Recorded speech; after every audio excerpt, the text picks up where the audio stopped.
Hello everyone and welcome to this review of RPGolf Legends, a mix of RPG and golf. How could that possibly go wrong? Well, it doesn't, and let me tell you why. It's a pretty great combo.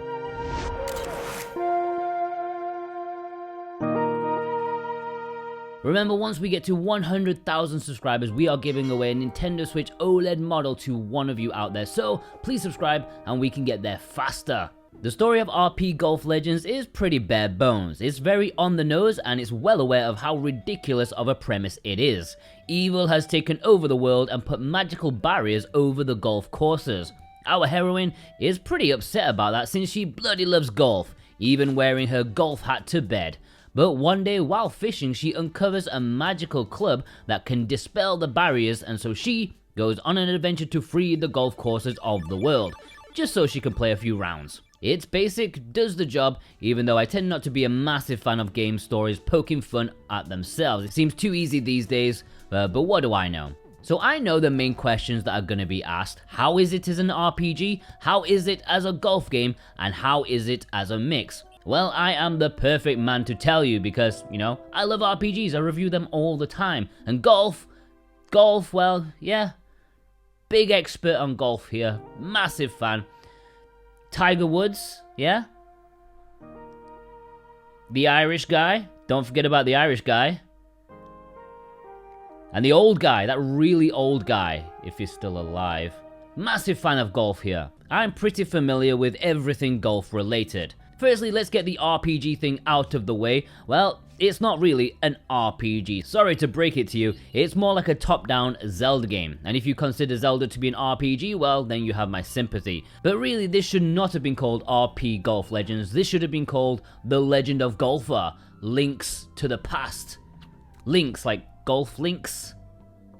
Whatever, please yourself. But seriously though, it is Zelda in a polo shirt and suspiciously white trousers. You run around hacking and slashing at enemies with your trusty golf club, you run into dungeons, do some puzzles, get crystals, and defeat the great evil. This couldn't be more Zelda unless you use Navi as the actual golf ball, which wouldn't be a bad idea. The basic gameplay is as follows. In this world, the aforementioned holes have been closed by a great evil. You have to play them one by one. Not because you want to save the world, you just friggin' love golf. And I like the fact that the main character is fine with admitting you only care about yourself, like we all do. With your new power, you can approach the kickoff place. Yeah, I'm an expert really. And you can power down the force field if you have stored enough power for yourself.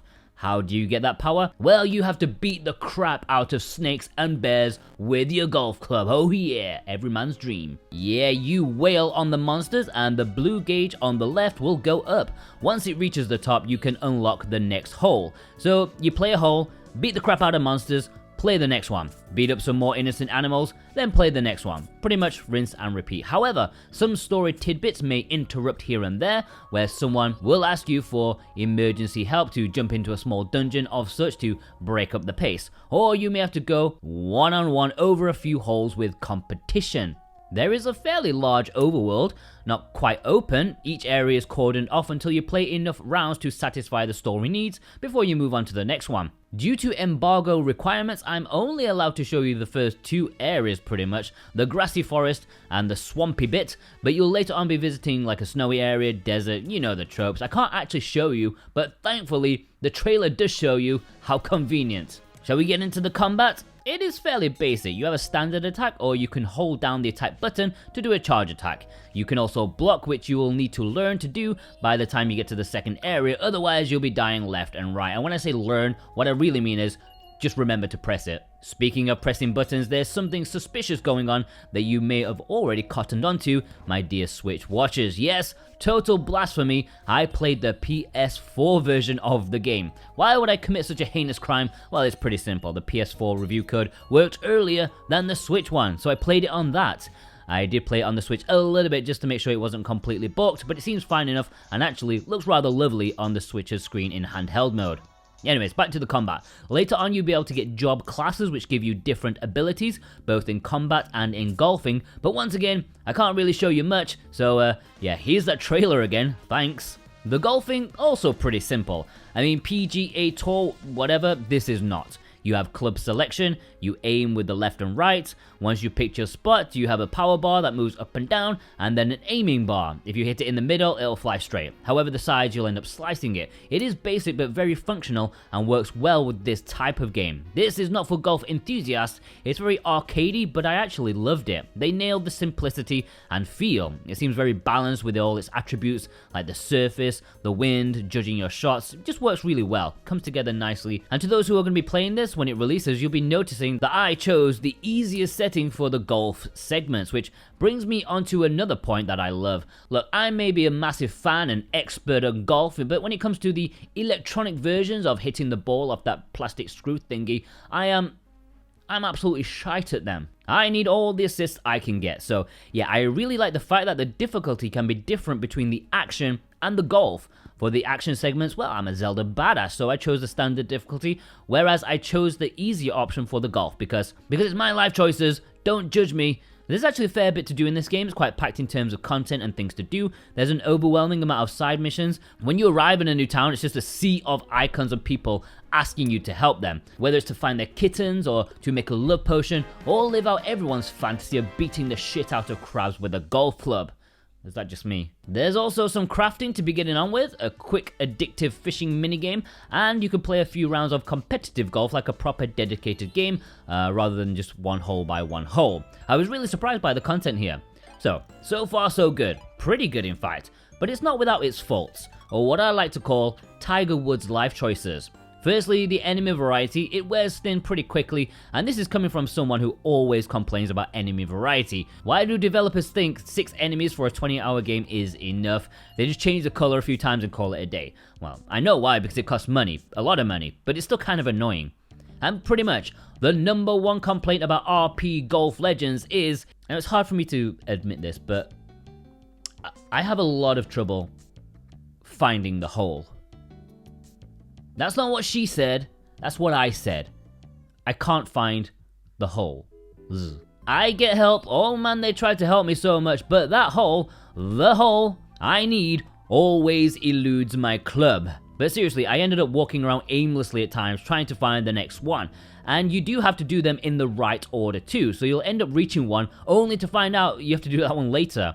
Like I said, the game does try to help you. There's usually a little windy path you can follow, you have a little compass thingy, and even a giant map that kinda highlights where they are, but not really. But still, finding the hole, the correct hole, the hole you actually want, it just ends up being a bit of a pain in the arse. Dying is also kind of annoying, mainly because it doesn't really punish you. Yes, it's annoying because it's too nice. Have you ever met those people? Those like really nice people who are really annoying because they're just really nice? Yeah, it's like that. You just respawn at a checkpoint with absolutely no consequence, so at points I just became very reckless during the fighting. If I died, so what? All I needed to do was kill a handful of enemies to get to the next area. And that's really it in terms of my criticisms of the mechanics, but technically there were some slightly glitchy bits as well, such as hit detection being a bit off from time to time, and this occasion where my character decided to moonwalk for a whole minute after a cutscene. But small things like that did not impact my overall feeling towards the game. Because actually, it is very good. It's a surprisingly robust action-adventure game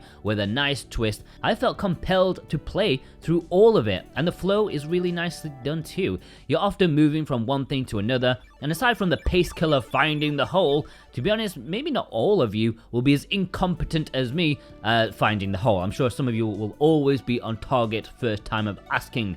I'm jealous. Now, this game is available physically on the Nintendo Switch, PS4, and PS5, but only in Japan for the moment. Thankfully, it does have English, and the publisher Kemco said to me there are currently no plans in the works for a Western physical, but if the right opportunity arises, they may do it in the future. So yeah, a nice little import is the way to go for the moment. If you want to import this for yourself, then consider using the links below in the description and the pinned comment. That's where you'll find it, and if you use those links, it also supports us, SwitchWatch, at the same time. We earn a little bit and it helps support us amazingly. Plus, in return, if you click our links, you can get a very nice 5% off with the coupon code SwitchWatchTV. While checking out, that's all one word, SwitchWatchTV, for 5% off any physical item from PlayAsia, and you get to keep it forever. And if you ever get bored of it, you can also sell it on. So it's tangible value. But if you don't care about tangible value, it is available digitally as well on the eShop. At least in the US, it is $30, which is a bit of a premium for an indie title such as this, but there's a much better 20% discount until January 21st. But either way, I do think it's worth it. There's plenty of content put into it, and I don't think you have to worry about it. Overall, I really enjoyed playing Legend of Golfer. RPGolf Legends. It's a really good game, a nice mix of RPGing, Zeldaing, and golf. It manages to blend them well and keep the pace up. The visuals are very crisp and clean. They really pop off the Switcher screen. The soundtrack is also pretty sweet as well. There are a few issues that did kind of annoy me and stopped it being a really top tier release for me. And if you're a die-hard action adventure fan or a die-hard golf fan such as myself, you may think it's a little bit too simple, but I feel it blends them together in a good way. It is very accessible, a little arcadey. I liked it quite a lot, but I just wish I had some help finding the hole. A 7.5 out of 10. Hey look, I managed to get through this entire review without mentioning Golf Story.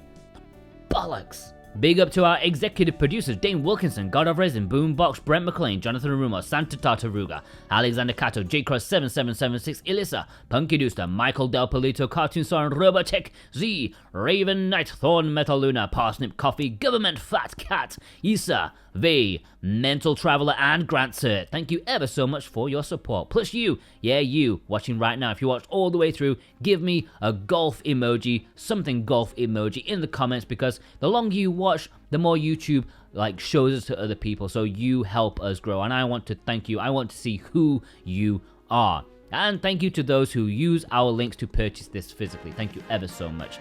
Please check out some of our other stuff. Every Monday, I tell you all the physical releases on the Switch. Every Sunday, pretty much, James takes you through all the digital bargains. Plus, we've got a lot of other sweet content for you coming this year. Have a good one.